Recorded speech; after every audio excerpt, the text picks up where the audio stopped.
সাংবাদিকদের মুখোমুখি চন্দ্রিমা ভট্টাচার্য এবং শশী পাঞ্জা দেখব সরাসরি। তাদের অবস্থা এক হবে তা তো নয়, তাহলে আপনারা কেন সিনিয়র সিটিজেন হিসাবে সকলকে ট্রিট করে ওই ব্যবস্থাটা করছেন না এবং কাছাকাছি যাতে তাদের হিয়ারিং এর অফিস হয় সেগুলো কেন করছেন না, এটাও আমরা বলে এসেছি।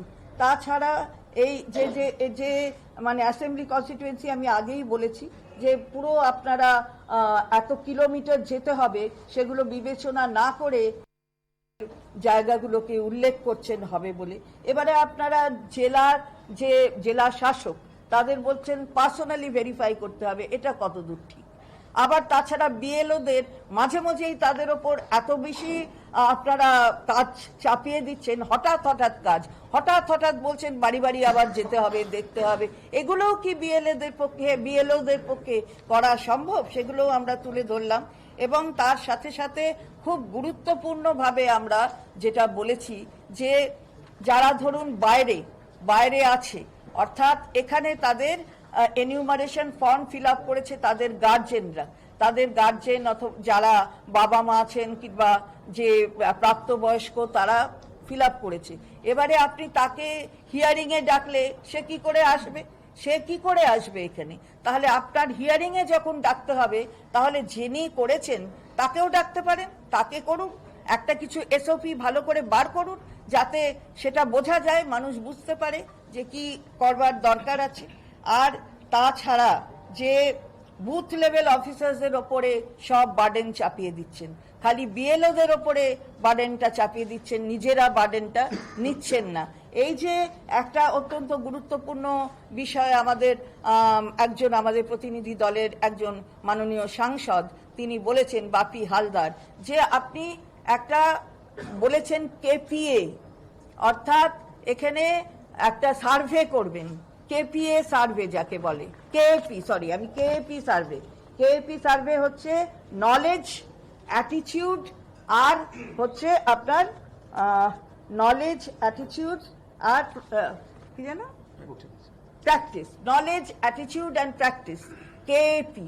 এতে কেএপি করে আপনি এই যে সার্ভে করছেন বেসলাইন সার্ভে, অর্থাৎ ওদের বক্তব্য যে বেসলাইন হয় আগে, আর তার মানে ইলেকশনের আগে, আবার তারপরে একটা পোস্ট ইলেকশনও হয়, কিন্তু আগের পোস্ট ইলেকশন হয়নি, আগের পোস্ট ইলেকশন সার্ভে আর হয়নি।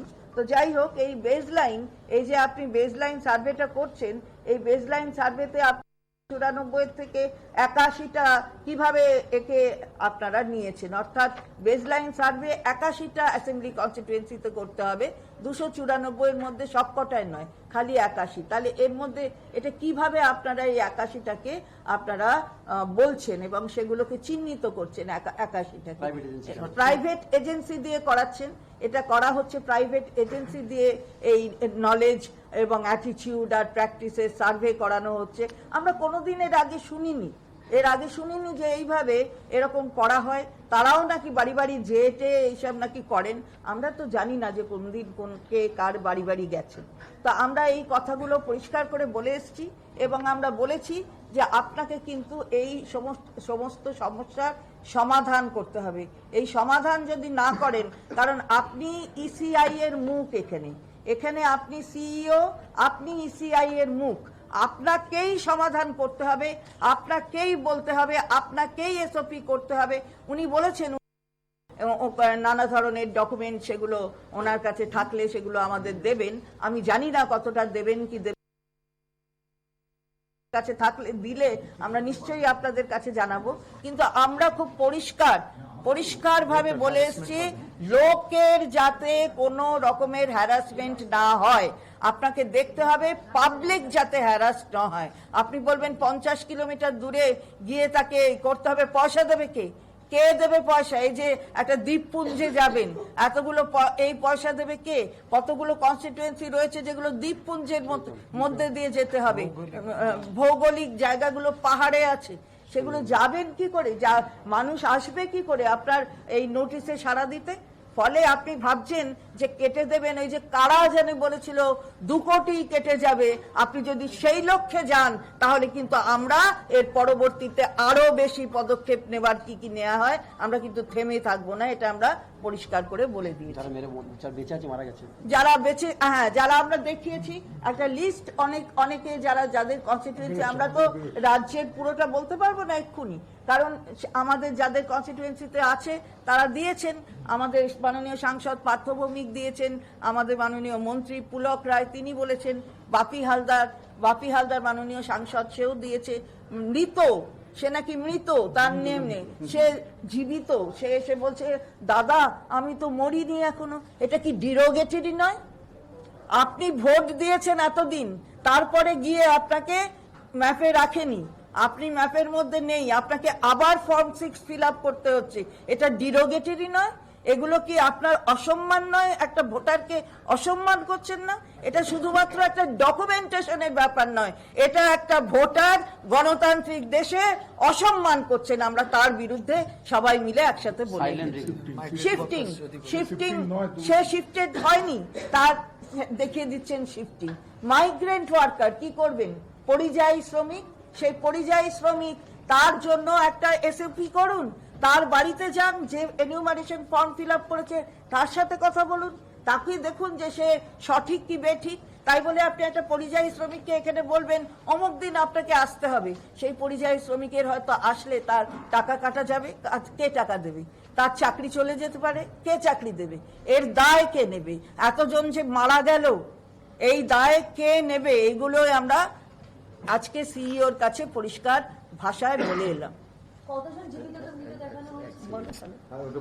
একটা যেটা চন্দ্রিমাদি বললেন, আমি জাস্ট একটু আপনাদের একটু এক্সপ্লেন করে দিচ্ছি। আমরা যেটা মিলে বলেছি সেটা হচ্ছে যে মানুষকে তার যেন দূরবর্তী জায়গায় যেতে না হয়। আগে আপনি গ্রাম পঞ্চায়েত, হ্যাঁ, আপনি আগে পঞ্চায়েত অফিসে করতেন, মিউনিসিপ্যালিটিতে করতেন, হাই স্কুলে করতেন। আপনাদের যদি মনে হয় যে এগুলো রাজ্য সরকারের অধীনে, এখানে করব না, আপনাদের কোনো অফিসেও আপনারা করুন, আমাদের অসুবিধা নেই, ব্যাংকে করুন, পোস্ট অফিসে করুন, কিন্তু মানুষকে যাতে কষ্ট পেতে না হয় আমরা কিন্তু সেটার উপরেই জোর দিয়েছি। আমরা যদি পঞ্চায়েত অফিস বলি, বিজেপি বলবো তো তৃণমূলের অফিস, সরকারি অফিসটা তাহলে আপনি ব্যাংকে করুন, কিন্তু গ্রামে করুন, যাতে গ্রামের মানুষকে দূরে যেতে না হয়। দয়া করে মানুষের কথা ভাবুন, আমরা এটাই বেশি করে বলতে চাই। মারা গেছেন, আমরা কত যেগুলো আমাদের কাছে এসেছিল আমরা তার একটা তালিকা দিয়েছি। সারা বাংলায় আমরা এরকম 10-15-20টা নাম দিয়েছি এবং আরো অনেক সেটা বলছি জমা দিয়েছি। এটা জাস্ট একটা অনেক বেশি। আমরা বলেছি না, আমার তো বিধানসভা নেই, আমি লোকসভা রিপ্রেজেন্ট করি, আমাকে নৈহাটি বিধানসভা